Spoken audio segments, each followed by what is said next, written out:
One day, I'm number one on the list to be promoted, and the next thing I know, I'm not being promoted because I'm an African American woman. Workplace discrimination story number one. Story number two, workplace unsafe, unhealthy conditions. For those of you in the audience who eat chicken, have you ever thought about the laborers who prepared that chicken for you, who are working in unhealthy, unsafe working conditions? Yes, it's true. Georgia and Alabama has the highest fatality rates for poultry workers in the United States. Story number three. Could you imagine working 12 hours for 2 weeks, not being paid, and being fired?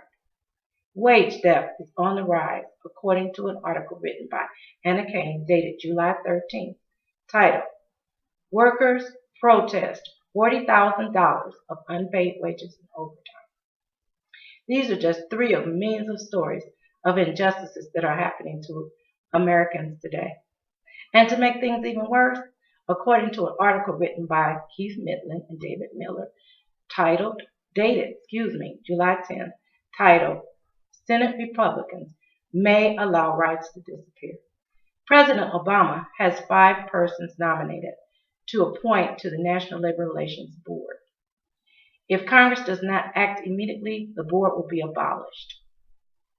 And what that means to us, our rights, protection of our workers' rights will be eroded. We will be vulnerable, at risk, and will have nowhere to turn.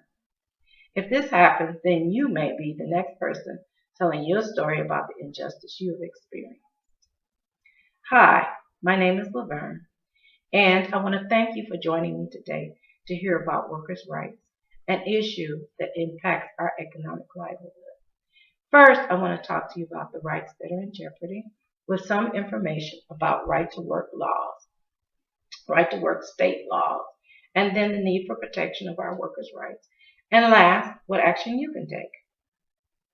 Jeopardy, rights that are in jeopardy are called concerted activities. What that means is if two or more employees are joined together in a workplace to talk about salary or unsafe working conditions, or if they're on Facebook talking about salary or workload, or if they're meeting to discuss and write a petition, then they can be terminated because it would be against the law. It is amazing to me how easy our rights can disappear. And even if that's not enough, there's the right to work law states, which, did you know, Georgia is one of them. According to an article written by Carter Bundy, dated July 20th, 2012, right to work laws harm employees and the economy. He states that right to work employees earn far less wages than those employees in workplace fairness states. He goes on also to say how unsafe the working conditions are in right to work states, pointing out that 52.9% of the deaths are a higher rate than those of states that are without right to work laws.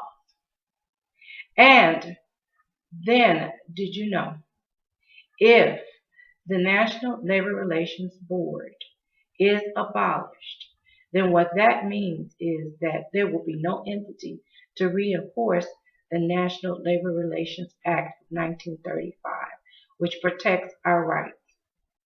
And then did you also know that according to Luke Norris in his article dated January 5th, that government has put workers' rights on the top of the list to be cut. And one more thing.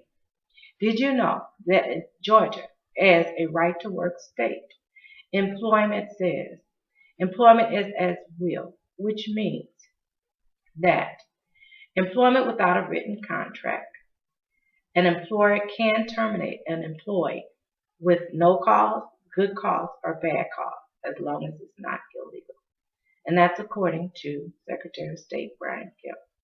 So, if all of this happens, then we as workers will be greatly impacted to the point that we can be easily fired, which then we would join the unemployment rolls or lines, which then would increase the unemployment rate. I hope I have shared information and you've heard something today that would inspire you to take action. And as I stated earlier today, here are the actions I'd like to share with you. First, educate yourself about your workers' rights, both in your working place and in Georgia. Read about the national labor relations issue that is at hand. Tell your friends, your workers, your family, and everyone. Let them know what's going on. Advocate by calling and writing, particularly your congressperson here is John Lewis. Make a meeting with him. Go in to voice your concerns and insist he do everything to make sure the National Labor Relations Board exists. Volunteer at an organization that is working on workers' rights. And last, organize your group of people or join those who are organized to move to protect our workers' rights. And in closing, as you know, I have been impacted by workplace discrimination. And that's why I'm so passionate in encouraging you to stand now before it hits you. And what it will take all of us collectively working together to make this happen. And I would like to leave you with this statement. As Gandhi says, to be the change in the world, it will have to start with you first. Thank you.